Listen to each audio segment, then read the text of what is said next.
बिस्मिल्लाहिर्रहमानिर्रहीम बिस्मिल्लाहिर्रहमानिर्रहीम। नाज़रीन, मेरा नाम है आतिफ मजीद और आप देख रहे हैं ये आतिफ मजीद का यूट्यूब चैनल। बात ये है कि पाकिस्तान तहरीक इंसाफ के जो सरबराह हैं इमरान खान, उन्होंने कल एक जलसा किया और परेड ग्राउंड में ये जलसा था इमरान खान का। इमरान खान ने जो पीटीआई का जो जलसा था, ये बहुत कामयाब जलसा था। इस जलसे में उन्होंने बार बार जो एक काबिल ज़िक्र बात यहाँ जो मैं करना चाह रहा हूँ उस जलसे की, वो ये थी कि उन्होंने बार बार खान साहब न्यूट्रस की बात करते रहे। बार बार उन्होंने न्यूट्रस का नाम लिया और कहते रहे कि न्यूट्रस ने सारा काम ख़राब किया है। और इमरान खान ने यह भी कहा कि न्यूट्रस को अल्लाह पूछेगा। ये न्यूट्रस का बार बार इमरान खान क्यों जिक्र कर रहे हैं, ये बड़ा अहम पॉइंट है, क्योंकि इमरान खान की जब से हुकूमत गई है, इमरान खान बहुत ज़्यादा कोशिश कर रहे थे कि इस्लामाबाद के डी चौक में जलसा किया जाए और डी चौक में लॉन्ग मार्च भी उन्होंने करने की कोशिश की थी, आने की कोशिश की थी किस तरह डी चौक पहुंचा जाए, लेकिन इमरान खान डी चौक तक नहीं पहुंच सके क्योंकि बहुत ज़्यादा, आपको याद हो, बहुत ज़्यादा शेल मारे गए हैं। इमरान खान को 25 मई को रोका गया है और उसके बाद इमरान खान इस्लामाबाद पहुंचे और इस्लामाबाद जब पहुंचे तो उन्होंने ऐलान कर दिया कि 6 दिन के बाद मैं दोबारा आऊँगा। इमरान खान 6 दिन के बाद तो नहीं आए, लेकिन उसके बाद फिर पेशावर चले गए। पेशावर जाके इमरान खान की काफ़ी कमिटमेंट्स नहीं, लोग कहते हैं कि इमरान खान गिरफ्तारी से बचने के लिए पेशावर जाके बैठ गए थे। खैर, अब ये सारी जो सूरत हाल है, कहने का मकसद ये है कि इस्लामाबाद के अंदर इमरान खान ने जब प्राइम मिनिस्टर थे, उन्होंने एक जलसा किया था जिसमें उन्होंने अपनी जेब से एक लेटर निकाला था और कहा गया था ये साइफर है, इस साइफर की बिना पर मेरी हुकूमत को निकाला गया है। ये साइफर का बड़ा मामला चलता रहा, सारी बातें होती रहीं। इमरान खान की कोशिश थी किसी भी तरह इस्लामाबाद में दोबारा आ जाए, लेकिन नहीं आए गए। अब खैर इमरान खान ने परेड ग्राउंड में जब जलसा किया तो इस जलसे के लिए, चूँकि वो ग्राउंड जो है, पहले तो ये एक्सपेक्ट किया जा रहा था हो सकता है इमरान खान को इसकी इजाज़त ही ना मिले, लेकिन इमरान खान को इजाज़त मिल गई परेड ग्राउंड की तरफ से। डिप्टी कमिश्नर इस्लामाबाद को उन्होंने इजाज़त दी। उसके बाद जो इसके मज़ीद लाज़मात इससे परेड ग्राउंड के हैं, क्योंकि ये परेड ग्राउंड आर्मी की होता है। पाकिस्तान की जो 23 मार्च की परेड, वो भी इसी ग्राउंड में होती है और इसलिए इमरान खान को फिर परमिशन के लिए जो असल जो बात थी वो थी जीएचक्यू की तरफ से परमिशन का मामला था। जीएचक्यू ने इमरान खान को परमिशन दे दी। हो सकता है उसमें कुछ बात की गई हो कि आप ये बात करेंगे, ये नहीं करेंगे, और हो सकता है ये भी कहा गया हो कि आप न्यूट्रस का नाम नहीं लेंगे। लेकिन इमरान खान ने आज के जलसे में, जैसे कि आप जानते हैं, जो जलसा किया उन्होंने, उस जलसे में उन्होंने न्यूट्रस की बात कर दी और फिर कहा कि न्यूट्रस जो हैं उन्होंने इस मुल्क का काम ख़राब किया है। और न्यूट्रस जो काम ख़राब करने से मुराद उनकी ये थी कि न्यूट्रस जो चोरों को लेके आए हैं, चोरों की हुकूमत, चोरों से मुराद उनकी शहबाज शरीफ और बिलावल भुट्टो जरदारी हैं। उन्होंने बार बार कहा कि न्यूट्रस को अल्लाह पूछेगा। अब ये इमरान खान, कहने का मकसद ये है कि अब इस मामले इस हद तक आ गए हैं कि न्यूट्रस को अल्लाह पूछेगा, यानी कि मामला अब बददुआओं तक आ गया है। खान साहब अब न्यूट्रस को बददुआएं भी दे रहे हैं और ये कह रहे हैं कि आपको अल्लाह पूछेगा कि आपने ऐसे चोरों को क्यों इस मुल्क पर मुसल्लत किया। लग ये रहा था कि इमरान खान की कुछ बैक साइड पे, क्योंकि कुछ इमरान खान एकदम बोलते थे फिर खामोश हो जाते थे, फिर थोड़ा सा उनका रिएक्शन आता था, फिर खामोश हो जाते थे। लेकिन अब लग ये रहा है कि खान साहब को कोई पैगाम दिया गया था कि शायद आप यानी कि खामोश हो जाएं, इमरान खान कुछ ऐसा खामोश रहें। फिर ये भी सुनने में है कि जो एजाज़ुल हक साहब हैं वो अपना कोई रोल प्ले अदा कर रहे हैं। एजाज़ुल हक साहब किस तरह का रोल प्ले कर रहे थे? वो डेफिनेटली रोल प्ले कर रहे थे इस्टेब्लिशमेंट और इमरान खान के दरमियान और इन दोनों को करीब लाने के लिए। और उस सिलसिले में एजाज़ुल हक साहब का ये कहना है कि काफ़ी हद तक जो गलत फहमियाँ थी वो दूर हो चुकी हैं। और उसमें मेरी इंफॉर्मेशन के मुताबिक तो ये भी कहा गया था कि इमरान खान, इस्टेब्लिशमेंट की तरफ से कहा गया था इमरान खान जो न्यूट्रस का लफ्ज़ वो बोलना बंद कर दें।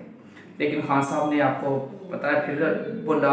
एक दफ़ा इमरान खान ने उनको कहा ठीक है मैं न्यूट्रस का लफ्ज़ नहीं बोलूँगा, और जो मुझे पता चला इमरान खान ने न्यूट्रस का लफ्ज़ नहीं बोला उस वक्त। लेकिन उस दौरान खान साहब ने जाके ये बोल दिया कि जो अगर चौकीदार और चोर मिल जाएं तो क्या होता है।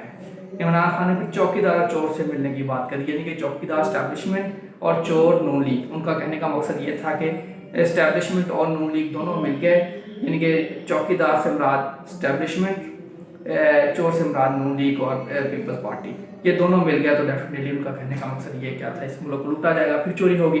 खैर उसके बाद फिर इस्टेब्लिशमेंट की तरफ से एक सख्त पैगाम भी आया खान साहब को कि आपको, जो मेरी इन्फॉर्मेशन है गलत भी हो सकती है, उन्होंने कहा था कि अगर आप ये न्यूट्रस वाली बात नहीं करेंगे। न्यूट्रस के बाद खान साहब ने जो बात की थी वो बात की थी चोर और चौकीदार की, اس پہ بھی معاملہ خاصا گرم ہوا۔ خیر اب یہ کہنے کا مقصد یہ ہے، لگ یہ رہا تھا کہ بات کچھ بن رہی ہے پی ٹی آئی اور اسٹیبلشمنٹ کے درمیان، کچھ بات پگھل رہی ہے، لیکن جو کل پھر خان صاحب نے نیوٹرلز کو کہا، پھر بار بار نیوٹرلز کو مخاطب ہوئے خان صاحب پریڈ گراؤنڈ کے جلسے میں، اور کہتے رہے کہ آپ کو یہ نہیں کرنا چاہیے تھا کہ آپ ان چوروں کو مسلط کر دیں۔ خیر اب لگ یہ رہا کہ خان صاحب اور اسٹیبلشمنٹ کے درمیان برف نہیں پگھلی۔ اب اس کے کیا امپلیکیشن ہوں گے، کیا نہیں ہوگا، کیونکہ خان صاحب نے 2 جولائی کے جلسے کے لیے بڑی محنت کی تھی، گو کے جلسے کے حوالے سے خان صاحب کا کامیاب جلسہ تھا۔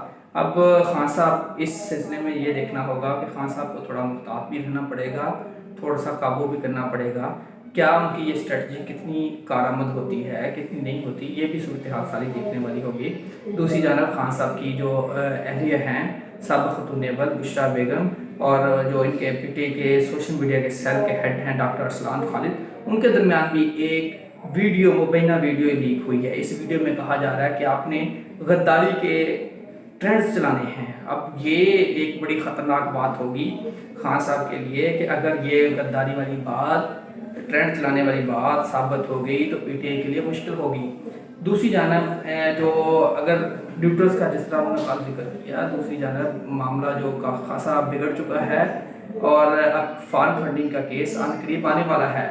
دیکھنا یہ ہوگا کہ فارم فنڈنگ کے کیس کیا نتیجہ نکلتا ہے، کیونکہ اگر فارم فنڈنگ کیس میں اگر پی ٹی آئی کو ہو سکتا ہے، کیونکہ پاکستان میں کچھ بھی ہو سکتا ہے، پی ٹی آئی کو یہ مشکلات پیدا ہو سکتی ہیں فارم فنڈنگ کیس میں۔ دوسری جانب جو اصل جو پی ڈی ایم ہے یا حکومتی اتحادی ہیں، ان کے لیے جو مسئلہ اصل ہے مہنگائی ہے، اور جو بار بار تیل کی بات کی جا رہی ہے، ڈیزل کی بات کی جا رہی ہے۔ آپ کو یاد ہے عمران خان کو جو بینیفٹ صرف یہی ہے کہ یہ جو حکومت آئی ہے، نئی حکومت، جس کے خلاف خان صاحب غلامی نامنظور کا ایک نعرہ لے کے چلے ہیں، ٹوٹل حکومت نامنظور کا نعرہ لے کے چلے ہیں، اس حکومت کی جو غلطیاں ہیں، وہ سب سے بڑی غلطی تو یہی ہے کہ جو حالات ایسے ہو گئے جیسے بھی جو بھی ہے، لیکن اب ان کی اونرشپ اور ذمہ داری تو ساری نون لیگ پہ آ گئی، پیپلز پارٹی پہ آ گئی، جو ہر دوسرے دن مفتاح اسمیل آ جاتے ہیں اور آ کے ڈیزل کی، پٹرول کی قیمتیں بڑھا دیتے ہیں، جبکہ آئی ایم ایف کی اور زیادہ یعنی کہ صورتحال کنڈیشن